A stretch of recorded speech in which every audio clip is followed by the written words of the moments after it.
लग्नानंतर होईलच प्रेम मालिकेच्या आजच्या या भागामध्ये आपल्याला जबरदस्त असा एपिसोड पाहायचा आहे प्रेक्षकांनो. शेवटी काव्याने जुनी काव्यासमोर येताच काव्याने रम्याचं थोबाड फोडलेलं असतं आणि नंदिनी आणि जीवा हे दोघेही जण आता एका खूप मोठ्या मिशनमध्ये अडकलेले असतात. हेच आपल्याला या आजच्या भागामध्ये पाहायचं आहे, त्यामुळे व्हिडिओ शेवटपर्यंत नक्की पहा. तर आता प्रेक्षकांना आपण मालिकेमध्ये पाहतोय की इकडे ह्या यशस्वी पाळणाघरामध्ये एक लेडीज तिचं बाळ ठेवण्यासाठी आलेली असते आणि जेव्हा ती तिथे येते आणि तेव्हा समजतं जीवा आणि नंदिनीकडून की ह्या पाळणाघरामधून सुद्धा एक बाळ किडनॅप झालं आहे. त्यावर आता ती म्हणत असते, काय सांगताय काय, तुम्हाला एक गोष्ट सांगू का, ज्या ठिकाणी मी पूर्वी बाळाला ठेवलं होतं ना त्या ठिकाणी सुद्धा त्या पाळणाघरातून सुद्धा बाळ किडनॅप झालं होतं. आणि ही गोष्ट जेव्हा जीवा आणि नंदिनीला समजतं तेव्हा त्यांना धक्का बसतो, कारण पुढची गोष्ट खूपच जबरदस्त आहे. ती म्हणत असते, एक ओल्ड लेडी आली होती आणि त्या ओल्ड लेडीनेच बाळाला किडनॅप केले. म्हणजे बघा ना ती काय करते तर फक्त आणि फक्त इथे एक अत्तर देते. अत्तराच्या वासाने त्याच्या आईला ती बेशुद्ध करते आणि त्याच्या आईला बेशुद्ध केल्यानंतर ती बाळाला गायब करते. असं ती एक ओल्ड लेडी आहे, म्हणजे वयस्कर बाई आहे. आता सेम ह्या यशस्वी पाळणाघरामध्ये वेदांत नावाच्या म्हणजेच की इथे रेखाताईच्या भावाच्या मुलासोबत सुद्धा सेम तोच प्रकार झाला. आणि त्यानंतर आता इकडे ह्या ज्या लेडीज आहेत त्यांच्याकडून सुद्धा हीच गोष्ट समजली आणि त्यामुळे जीवा आणि त्याचबरोबर नंदिनी हे दोघेही जण म्हणत असतात की नाही, हा जो काही मॅटर दिसतोय ना तो एवढा साधा सुद्धा नाही आहे, म्हणजे ह्या सगळ्याच्या गोष्टीमागे काहीतरी आहे असं आता इकडे तो बोलत असतो. त्याचबरोबर आपण पाहतो की आता हे सगळं काही झाल्यानंतर इकडे दुसऱ्या बाजूला जीवा आणि नंदिनी हे दोघेही जण म्हणत असतात, नाही नंदिनी, मी काय म्हणतो एकदा ऐकून घे, आपण ह्या सगळ्या गोष्टींचा काहीतरी सोक्षमोक्ष लावला पाहिजे असा ते विचार करतात. आणि त्यानंतर जे काही दुसरं पाळणाघर आहे त्या पाळणाघराला हे लोक भेट द्यायला जातात. आता दुसऱ्या पाळणाघराला भेट द्यायला गेल्यानंतर तिथे सुद्धा तीच गोष्ट समोर येते. आता तिथे जी बाई आहे ती मात्र फारच जास्त उद्धटपणाने ह्यांच्याशी बोलत असते. आता ती म्हणत असते, हे बघा तुम्ही ह्या पाळणाघरामध्ये आलेला आहात पण तुम्हाला काहीच माहिती नाही मिळणार. जीवा म्हणत असतो, माझी फक्त तुम्हाला एक रिक्वेस्ट आहे, म्हणजे जे बाळ इथून गायब झालेला आहे ना त्या बाळाच्या बाबांचा नंबर जर आम्हाला मिळाला ना तर काही माहिती आणखी मिळू शकते. तेव्हा तिथे असं स्पष्टपणे सांगण्यात येतं की हे बघा, तुम्हाला इथे काहीही मिळणार नाही आहे, ना कोणाची माहिती मिळणार ना आणखी काही गोष्टी मिळणार, त्यामुळे तुम्ही इथून निघून गेले तरी सुद्धा चालेल. आणि त्याचबरोबर ही लोक म्हणत असतात, तुम्ही असं कसं बोलू शकता, आम्हाला फक्त ती माहिती हवी आहे आणि आम्ही बाळाचा त्याच्या बाबाचा नंबर मागत आहोत, का देत नाही आहे तुम्ही. त्याच वेळेला आता ते म्हणत असतात की नाही, तुम्हाला असलं इथे काही मिळणार नाही, तुम्हाला स्पष्टपणे आम्ही सांगतो की तुम्ही इथून चालते व्हा म्हणून, आणि आमच्या पॉलिसीमध्ये ते सगळं काही बसत नाही. त्याच वेळेला आता ही लोक म्हणत असतात, तुमच्या पॉलिसीमध्ये म्हणजे मला नाही समजलं, तुमची नेमकी कसली पॉलिसी आहे. हे बघा, अशी कोणतीच पॉलिसी नाही आहे, आम्ही फक्त नंबर मागतोय. आणि त्याचबरोबर ती म्हणत असते, पण तुम्ही ह्या सगळ्या गोष्टी का आणि कशासाठी मागताय, हे बघा आम्हाला तुम्हाला नाही नंबर देता येणार. असं म्हणून शेवटी ती लोक जीवा आणि त्याचबरोबर नंदिनी ह्या दोघांना सुद्धा तिथून आता पाठवून देत असतात. आता ते दोघेही जण तिथून निघून गेल्यानंतर आपण पाहतो की इकडे यशस्वी पाळणाघरामध्ये जी मुलगी त्यांना भेटली होती ती मुलगी समोर येते. आणि ती मुलगी समोर आल्यानंतर आता ती म्हणत असते, बरं झालं ह्या सगळ्या गोष्टी ज्या आहेत ना तुम्हाला वेळीच समजून सांगितल्या, नाहीतर तुम्हाला जर ह्या सगळ्या गोष्टी समजून सांगितल्या नसतास ना किंवा फोन करून सांगितलं नसतंच ना तर खूप मोठा प्रॉब्लेम झाला असता, खरंच मनापासून धन्यवाद तुझे, असं ती बोलत असते. त्यावेळेला ती म्हणत असते, हो, कारण हे सांगणं गरजेचंच होतं आणि जर आपण ह्या सर्व गोष्टी सांगितल्या नसत्या तर तुझ्या एक गोष्ट लक्षात येते का, ह्या आता दोघांचा सुद्धा आपण गेम केला पाहिजे आणि ह्या दोघांना सुद्धा आता जो काही मास्टर आहे त्याच्यापर्यंत पोहोचलं पाहिजे. तेव्हा ती म्हणत असते, म्हणजे ह्या सगळ्या गोष्टी मास्टरला सांगितल्या गेल्या पाहिजे. तेव्हा ती म्हणत असते, हो, कारण आपल्याला गरजेचंच आहे मास्टरला सांगणं, कारण मास्टरला जर सांगितलं तरच पुढच्या गोष्टी व्यवस्थित होणार आहेत, असं सुद्धा इकडे ती बोलत असते. तर आता आपण पाहतो की पार्थ हा त्याच्या खोलीमध्ये असतो. पार्थ आणि त्याचबरोबर आता इथे काव्या ह्या दोघांनी सुद्धा एक प्लॅन बनवलेला असतो आणि तो प्लॅन असा असतो की आता रम्याला एक्सपोज करायचं. आता जेव्हा पार्थ रम्याला येताना पाहतो तेव्हा मात्र इथे आता जो पार्थ आहे तो काव्याबरोबर भांडायला सुरुवात करतो, कारण त्यांचं तसं प्लॅनिंग असतं. आणि भांडायला सुरुवात केल्यानंतर आपण पाहतो की आता इकडे पार्थ म्हणत असतो, काव्या तुमची एवढं सगळं काही करण्याची हिंमत कशी होती? त्यावेळेला ती म्हणत असते, म्हणजे मला नाही समजलं तुम्हाला काय म्हणायचं आहे तर. त्यावर तो म्हणत असतो, तुम्ही बाळ नको आहे असं का म्हणत आहात? तेव्हा काव्या म्हणत असते, हो मला बाळ नको आहे आणि तुम्ही नका सांगू मला काय करायचं आहे आणि काय नाही करायचं तर. त्यावर आता तो म्हणत असतो, असं कसं नाही सांगायचं, कारण तुम्ही ह्या सगळ्या गोष्टी चुकीच्या बोलताय की नाही, आणि त्याचबरोबर आता तुम्ही असं कसं बोलू शकता असं सुद्धा आता इकडे तो बोलत असतो. त्याचबरोबर आपण पाहतो की हे सगळं काही झाल्यानंतर रम्या ह्या दोघांचं भांडण ऐकत असते.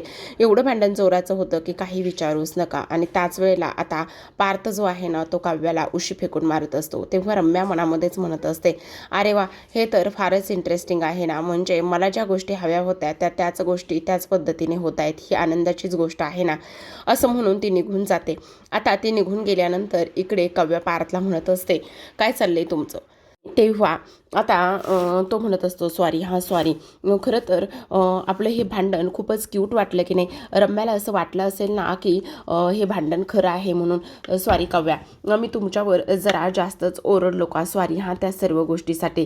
त्यावेळेला आता काव्या म्हणत असते, खरंच सॉरी देशमुख. तेव्हा पार्थ म्हणत असतो, ते म्हणजे काही तुम्ही आता नेहमीच माझ्यावर एवढं ओरडता, ते काही नवीन आहे का? नाही ना, ते सगळं माझ्यासाठी जुनंच आहे, त्यात नवीन असं काहीच नाही आहे, असं सुद्धा आता इथे तो बोलत असतो. त्याच वेळेला आता काव्या म्हणत असते, हो का, हो असं म्हणताय तुम्ही? तेव्हा पार्थ म्हणत असतो, सॉरी मी तुम्हाला उशी वगैरे फेकून मारली, सॉरी तेव्हा मऊ उशी होती ना? तेव्हा काव्या म्हणत असते, हो हो हो खूपच मऊ उशी होती ना, खूप जास्त मऊ होती, मग ती तुम्हाला लागली नसेल ना? त्यावर काव्या म्हणत असते, हो का देशमुख, मऊ उशी मला लागली नसेल असे तुम्हाला म्हणायचे का? म्हणजे तुम्ही चान्स मारला आहे ना? त्यावर लगेच आता पार्थ म्हणत असतो, नाही हो काव्या नाही, तुम्हाला सांगू का, आपलं हे जे काही भांडण आहे ना, हे भांडण घरातील सर्वांना समजलं ना तर खूपच मजा येणार आहे बरं का, असं तो म्हणत असतो. आणि तेव्हा मात्र काव्या ती उशी घेते आणि उशी घेऊनच पार्थला मारायचा प्रयत्न करत असते. आणि त्यावेळेला पार्थ मात्र म्हणत असतो, सॉरी काव्या, मला असं नव्हतं करायचं, चुकून झालं ते सगळं काही, असं म्हणूनच तो तिला आता इकडे आनंदानेच प्रेमाने मिठी मारत असतो. तर आता दुसऱ्या बाजूला आपण पाहतो की जीवा आणि त्याचबरोबर नंदिनी हे दोघेही जण घरी येतात. आता दोघेही जण घरी येत असताना अनवाणी चालत असतात आणि तेव्हा नंदिनीचे पाय जे आहेत ना ते खूप दुखत असतात. तेव्हा मानिनी तिच्यासाठी गरम पाणी आणलेलं असतं आणि गरम पाण्यामध्ये तिचे पाय तिने 5-10 मिनिटं ठेवायला लावलेले असतात. तेव्हा तिथे वसू असते आणि वसू मुद्दाम म्हणत असते, बाई खरंच ना, काय बोलायचं आता, म्हणजे किती ते सुनाचं लाड, किती ते सुनाचं कोडकौतिक, एवढं सगळं काही चाललेलं आहे ना की काही विचारायची सोय नाही आहे, असं ती बोलत असते. तेव्हाच आता वसू मानिनी म्हणत असते, हो मग आता मी नाही लाड करायचे तर कोणी करायचे बाई, माझ्या सुनाचे लाड करावेच लागणार आहेत ना. बिचारी बघितलं ना, अनवाणी पायाने सगळीकडं सगळे मंदिर देऊळं हे सगळं काही ते फिरत आहे. तेवढ्यातच जीवा तिथे येतो आणि जीवा म्हणत असतो, हो हो हो हो तुला तर ना फक्त ना सुनेचंच कौतुक आहे बाबा, तुला आमचं गोरगरिबांचं कुठे कौतुक असणार आहे, तुला आमचं कौतुकच नाही आहे, असं ती बोलत असते. तेव्हा मानिनी म्हणत असते, आता आणि तुझं कौतुक का बरं करू? तेवढ्यातच आता जीवा म्हणत असतो, आता सुनेसाठी एवढं गरम पाणी वगैरे करून दिलंस, पण मुलासाठी काही आहे का? मुलगासुद्धा इथे अनवाणी पायानेच सगळीकडे फिरत होता, सगळीकडे चालत होता, ती गोष्ट तुला कुठे माहिती, असं तो मुद्दामून म्हणत असतो. त्यावर आता इकडे वसू म्हणत असते, काय अरे तुम्हाला काही वेळ लागले की काय चाललंय हे तुम्ही असं अनवाणी पायाने वगैरे चालून जर मुलं बाळं होत असती तर? तेव्हा जीवा म्हणत असतो, नाही असं अजिबातच नाही. तेव्हा नंदिनी म्हणत असते, हो आई, कारण ते सुद्धा अनवाणी पायानेच चाललेले आहेत माझ्यासोबत, त्यांचं कसं आहे ना, मी जे काही करेल ना ते सगळं काही ते करणार आहेत. आणि तेव्हा मानिनी पुन्हा एकदा म्हणत असते, बाई ग माझी ती नंदिनी खरंच किती गुणाची. तेव्हा जीवा म्हणत असतो, अरे यात पण आता नंदिनीचंच कौतुक करणार आहेस का तू? माझं कौतुक नाहीच आहे का तुला? असं तो मुद्दामून म्हणतो. आणि त्यानंतर मानिनी म्हणत असते, नाही असं कसं म्हणणार आहे, अजिबात नाही, माझ्या लेकाचं सुद्धा आम्ही भरभरून कौतुक करणारच आहे ना, असं म्हणून पुन्हा आता जीवाचं ती कोडकौतिक करत असते. तर आता आपण पाहतो की इकडे पुन्हा एकदा वसू त्याच पॉईंटवर त्या लोकांना खेचत असते. तेव्हा जीवा म्हणत असतो, अगं वसवत्या, तसं नाही आहे, बाळच पाहावं किंवा बाळच पाहिजे अशा गोष्टीसाठी नाही आहे गं, आज आम्ही एका वेगळ्याच मिशनसाठी गेलो होतो, तुला सांगू का? आणि असं म्हणून आता जीवा वसूसमोर बसतो. वसू थोडीशी घाबरतेच बरं का. तेवढ्यातच आता जीवा म्हणत असतो, अगं ज्या आनंद निवासमधल्या रेखाताई आहेत ना, रेखाताईच्या भावाचा मुलगा वेदांत हा जवळपास एक 8 वर्षाचा मुलगा आहे आणि त्याला ना त्या पाळणाघराच्या बाहेरून कोणीतरी उचलून घेऊन गेला आहे, त्याला किडनॅप केलं आहे. आणि ही एकच गोष्ट नाही आहे, आणखी दुसऱ्या पाळणाघरातून सुद्धा इकडे 4 वर्षाचा जो काही मुलगा आहे ना तो सुद्धा इथे गायब झाला आहे. सॉरी, वेदांतसुद्धा 4 वर्षाचाच होता बहुतेक. आणि असं म्हणत असतो आणि तेव्हा आता मानिनी आणि वसूला खूपच मोठा धक्का बसत असतो. तेव्हा वसू म्हणत असते, काय काय सांगतोयस काय? तेव्हा मानिनी म्हणत असते, बापरे, हे खूपच जास्त विचित्र आहे, असं वाटत नाही आहे का?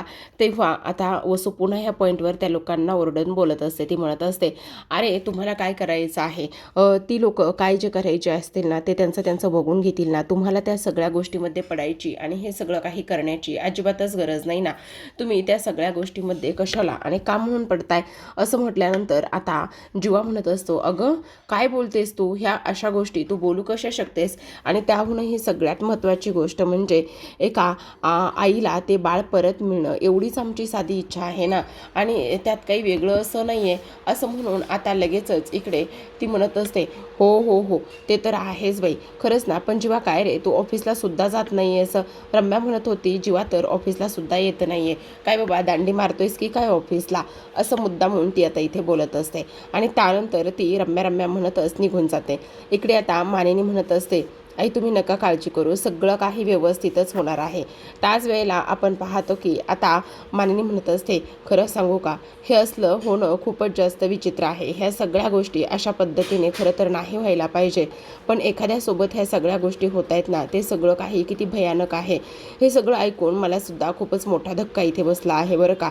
तर आता तेवढ्यातच गुरुजी आलेले असतात. आता गुरुजी आल्यानंतर इथे, गुरुजी तुम्ही अचानक ह्या वेळेला इथे कसे, असा प्रश्न विचारलेला असतो. आणि त्याच वेळेला गुरुजी म्हणत असतात, नाही नाही, मानिनीने बोलवलं बाबा म्हणून यावं लागतं, असं ते म्हणत असतात. तेवढ्यातच आता इथे गुरुजी म्हणत असतात, बोल मानिनी, का आणि कशासाठी बोलवलं आहे? सगळं काही ठीक आहे ना? त्याच वेळेला आता मानिनी म्हणत असते, हो गुरुजी, सगळं ठीक आहे, पण काय आहे ना, इथे तुम्हाला तर माहिती आहे काव्या आई होणार आहे. हो माहिती ना, काव्या आई होणार आहे, मग ही आनंदाची चांगलीच गोष्ट आहे ना. मग मला एक गोष्ट कळत नाही आहे, आत्तापर्यंत पार्थ आणि जीवाच्या आयुष्यामध्ये ज्या ज्या काही गोष्टी झालेल्या आहेत ना, त्या सगळ्या गोष्टी एकसारख्याच झालेल्या आहेत. पण मग आत्ता मला एक गोष्ट कळत नाही आहे, इथे पार्थच्या आयुष्यात बाळ आलं आहे, पण मग आपल्या याच्या जीवाचं काय असेल? आणि त्याचबरोबर जीवाच्या आयुष्यामध्ये कधी आनंद येणार आहे? ह्या सगळ्या गोष्टी आता इथे मानिनी विचारत असते. आणि त्यावेळेला आता गुरुजी म्हणत असतात, मानिनी तुला एक गोष्ट सांगू का? हे बघ, ज्याची ओंजळ भरलेली आहे ना त्याला ती सांभाळता येत नाही, आणि ज्याची ओंजळ भरलेली नाही ना तो त्या दिशेने धावण्याचा प्रयत्न करत आहे. असं म्हटल्याबरोबर आता गुरुजींचं हे वाक्य जे आहे ना ते जीवाला थोडंसं खटकतं. तेव्हा आता इथे जीवा म्हणत असतो, गुरुजी तुम्ही पुन्हा नेहमीप्रमाणेच एक कोडं घातलं आहे. तेव्हा गुरुजी म्हणत असतात, हो मी नेहमीप्रमाणेच कोडं घालत आहे, मग हे कोडं आता कसं उलगडणार आहे? त्याच वेळेला आता इकडे गुरुजी म्हणत असतात, काळजी करू नकोस जीवा, हे कोडंसुद्धा लवकरच उलगडणार आहे. मग मला एक गोष्ट सांगा, इथे जीवा आणि नंदिनी कधी आईबाबा होणार आहेत? तेव्हा आता इथे गुरुजी म्हणत असतात, काळजी करू नकोस मानिनी, एकाच्या आयुष्यात सुख आले म्हटल्यावर दुसऱ्याच्या आयुष्यामध्ये सुद्धा नक्कीच सुख येईल ना. तर आपण पाहतो की इथे आता नंदिनी काव्याकडे गेलेली असते, आणि काव्याकडे गेल्यानंतर आता काव्या फ्रूट्स खात असते. आणि तेव्हा जो काही प्रकार इथे झालेला आहे ना तो सगळा प्रकार अति जशाला तसा नंदिनीला सांगत असते. आणि सगळं काही नंदिनीला सांगितल्यानंतर नंदिनीला खूपच मोठा धक्का बसतो. नंदिनी म्हणत असते, मी तुला सांगितलं होतं काव्या की त्या रम्यावर अजिबात विश्वास ठेवू नकोस म्हणून, पण तू काय करतेस, त्या रम्यावर नेहमी विश्वास ठेवतेस आणि नेहमी विश्वास ठेवून तोंडावर पडतेस. आणि तुला माहिती आहे पार्थ आणि मी बरोबर होतो, पार्थाने इथे मला बरोबर हा सगळा काही संशय आणि ह्या सगळ्या काही गोष्टी होत्या, पण तू ऐकायचं नावच घेत नाही आहेस, असं सुद्धा आता इकडे ती बोलत असते. त्याच वेळेला आता काव्या नंदिनीला कान पकडून स्वारी म्हणत असते आणि ती म्हणत असते, खरं सांगू का ताई, तुला एक गोष्ट सांगते, जेव्हा आपण पुन्हा एकदा नव्याने लग्न करत होतो ना, आणि नव्याने लग्न करत असताना मला कुठल्याही निगेटिव्ह एनर्जी आणि त्याचबरोबर निगेटिव्ह विचार मला माझ्या आयुष्यामध्ये नको होते आणि त्यामुळे मी रम्यावर विश्वास ठेवायचं ठरवलं होतं. पण बघितलंस ना कशा पद्धतीने ती लोक केलं आणि काय झालं. पण आता तुला एक गोष्ट सांगू का, मी आणि त्याचबरोबर पार्थ आम्ही दोघांनी सुद्धा एक खूप मोठी गोष्ट ठरवलेली आहे. आता कोणती गोष्ट ठरवलेली आहे असं विचारल्यानंतर ती म्हणत असते, ताई तू अजिबात काळजी करू नकोस. काही जरी झालं ना तरी आम्ही आता इथे रम्याला सर्वांसमोर एक्सपोज करण्याचं ठरवलं आहे असं ती बोलत असते. अच्छा असं आहे, तर आता काय करणार आहेस तू, रम्याला एक्सपोज करणार आहे म्हणे. नाही नाही आता बाद झालं, रम्याचा जो काही खरा चेहरा आहे ना तो आम्ही सर्वांसमोर आणणार आहोत असं ती बोलत असते. तेव्हा नंदिनी म्हणत असते, अगं ते सगळं काही तू करशीलच, पण मला एक गोष्ट सांगणार आहेस का. तेव्हा ती म्हणत असते, कोणती आणि कसली गोष्ट. हे बघ आता ज्या काही गोष्टी झालेल्या आहेत ना त्या ठीक आहेत, पण मला एक गोष्ट सांग की आता तू बाळाचं जे काही मी तुला परवा बोलले होते ना त्या बाळाबद्दल तू काय विचार केलेला आहेस. तू त्याच्याबद्दल काहीच सांगितलेलं नाही आहेस. मग तू काय करणार आहेस काय नाही ह्या सगळ्या गोष्टी तू काहीच मला सांगितल्या नाही आहेस. मग तू कधी सांगणार आहेस, बोल ना, असं ती मुद्दामच म्हणत असते. आता हे सगळं काही बोलल्यानंतर इकडे काव्या मात्र तिला काहीच उत्तर देत नाही. तर आता इकडे दुसऱ्या बाजूला जीवा आता इकडे म्हणत असतो, गुरुजी मला तुम्हाला आणखी एक प्रश्न विचारायचा आहे. मी आणि नंदिनीने आत्ता इथे आणखी एक मिशन हाती घेतलेला आहे आणि आणखी एक मिशन हाती घेतल्यानंतर मला त्याबद्दल तुम्हाला काहीतरी विचारायचं आहे. त्याच वेळेला आता इकडे गुरुजी म्हणत असतात, विचार ना, काय विचारायचं आहे. तर आता आपण पाहतो की इकडे लगेच जीवा म्हणत असतो, गुरुजी तुम्हाला एक गोष्ट सांगू का, मला असं तुम्हाला विचारायचं आहे की आता आमचं ते जे काही मिशन आहे ना ते मिशन व्यवस्थित सक्सेस होईल का. म्हणजे ते मिशन जे आम्ही इथे केलेलं आहे ते मिशन व्यवस्थित मार्गी लागेल का, तेच आम्हाला तुम्हाला विचारायचं आहे. आणि त्याचबरोबर हे सगळं काही विचारत असताना आता गुरुजी म्हणत असतात, हे बघा तुम्ही खूप मोठ्या दलदलीत चिखलात पाऊल ठेवलं आहे, जरा जपून हे सगळं करा. आणि त्याचबरोबर तुम्हाला एक गोष्ट सांगू का, ह्या सगळ्या गोष्टींमध्ये तुम्हाला इकडे हे जे काही आहे ना ते मिशन वगैरे आणि ह्या सगळ्या गोष्टी त्याच्यामध्ये यश वगैरे तर मिळणारच आहे, पण तरीसुद्धा तुम्ही जरा जपून ह्या सगळ्या गोष्टी करा असं सुद्धा आता इकडे गुरुजी बोलत असतात. आता हे सगळं काही बोलल्यानंतर आता नंदिनी दुसऱ्या बाजूला काव्याला समजवून सांगण्याचं काम करत असते. ती म्हणत असते, हे बघ काव्या तुझ्या गोष्टी लक्षात येत नाही आहेत, तुला कसं कळतं नाही आहे. हे बघ आई होणं ही जगातली सर्वात सुंदर गोष्ट आहे आणि अगं तू आत्ता हा विचार करतेस, पण एकदा का तू आई झालीस आणि एकदा का तुझ्या हातामध्ये ते गोंडस बाळ आलं ना तर तेव्हा तुला सगळ्या गोष्टी समजतील. तेच मी सांगण्याचा प्रयत्न करते असं सुद्धा आता इकडे ती बोलते. आणि त्यावर ती म्हणत असते, हे बघ आणखी एक सगळ्यात महत्त्वाची गोष्ट म्हणजे तुला सांगते, का काय माहिती नाही पण बाळाची नाळ आईशी थेट जोडली गेलेली असते ना आणि त्याचमुळे ह्या सगळ्या गोष्टी व्यवस्थित होतात, समजलं का तुला, असं सुद्धा आता इकडे ती बोलत असते. त्याच वेळेला आपण पाहतो की इकडे हे सगळं काही तिला बोलत असताना आता काव्या भावनिक झालेली असते आणि ती म्हणत असते, हे बघ. तेव्हा काव्या म्हणत असते, पण मला ताई कळत नाही, वेळ आणि ह्या सगळ्या गोष्टी मला अजिबात कळत नाहीत. मी कसा आणि कोणत्या पद्धतीने विचार करू हेच मला समजत नाही. मग सांग ना, आता वेळ आहे की नाही ह्या गोष्टी मला समजतच नाही आहेत. तेव्हा आता नंदिनी म्हणत असते, अगं हे बघ कुठल्याही गोष्टीसाठी वेळ नसते काव्या, प्रत्येक गोष्ट ही होऊ द्यावी लागते आणि एकदा का ती प्रत्येक गोष्ट झाली की मग त्याच्यासारखा वेगळा आणि इथे सुखद आनंद कोणताच नसतो काव्या, असं सुद्धा आता इकडे काव्या नंदिनीला स्पष्टपणे ह्या सर्व गोष्टी सांगण्याचं काम करत असते. तर आता प्रेक्षकांनो आजच्या भागामध्ये एवढंच. उद्याचा भाग पाहायचा असेल तर नक्की चॅनलला सबस्क्राईब करा. उद्याचा भाग फार इंटरेस्टिंग असणार आहे, कारण उद्याच्या भागामध्ये सुद्धा आपल्याला शेवटी असं पाहायला मिळत आहे की आता इकडे नंदिनीच्या फोनवरती एक फोन आलेला असतो आणि नंदिनीच्या फोनवर एक फोन आल्यानंतर आपण पाहतो की इकडे तो मास्टरचा फोन असतो आणि मास्टरचा फोन असल्यानंतर इकडे तो माणूस म्हणत असतो, हे बघा ज्या गोष्टीच्या मध्ये तुमचं काही कारण नाही आहे त्या गोष्टीमध्ये तुम्ही पडू नका, त्या सर्व गोष्टीमधून तुम्ही बाजूला व्हा. तेव्हा आता जीवा म्हणत असतो, कोण बोलताय तुम्ही आणि सरळ सरळ ही आम्हाला धमकी तुम्ही का बरं देत आहात, असं जीवा आता इकडे स्पष्टपणे म्हणत असतो. आता ह्या सगळ्या काही गोष्टी इथे बोलल्यानंतर तो म्हणत असतो मी मी मास्टर आहे मास्टर असं म्हटल्याबरोबर आपण पाहतो की इकडे जीवा आणि त्याचबरोबर नंदिनीला समजून जातं की हा जो काही आहे ना तो बाळ किडनॅप करणाराच माणूस आहे. ह्या सगळ्या गोष्टी आता इकडे त्यांना समजून गेलेल्या असतात. तर आता प्रेक्षकांनो इकडे दुसऱ्या बाजूला आपण पाहतो की काव्या समोर आलेली असते आणि काव्या समोर आल्यानंतर काव्या मात्र आता इकडे रम्याचं थोबाड फोडत असते आणि रम्याचं थोबाड फोडल्यानंतर ती म्हणत असते काय चाललंय तुझं, तू डोक्यावर पडलीस का, तू माझ्या कानाखाली का बरं मारलेली आहेस असं ती म्हणत असते. त्याच वेळेला आता इकडे ती म्हणत असते ही जुनी काव्य आहे असं समज. तेव्हा ती म्हणत असते म्हणजे मला नाही समजलं तुला काय म्हणायचं आहे तर. त्यावर ती म्हणत असते का नाही समजलं, कारण रम्या तुला एक गोष्ट सांगते, इथून पुढे तू माझ्यापासून आणि माझ्या बाळापासून 4 हात लांब राहायचं, समजलं तुला.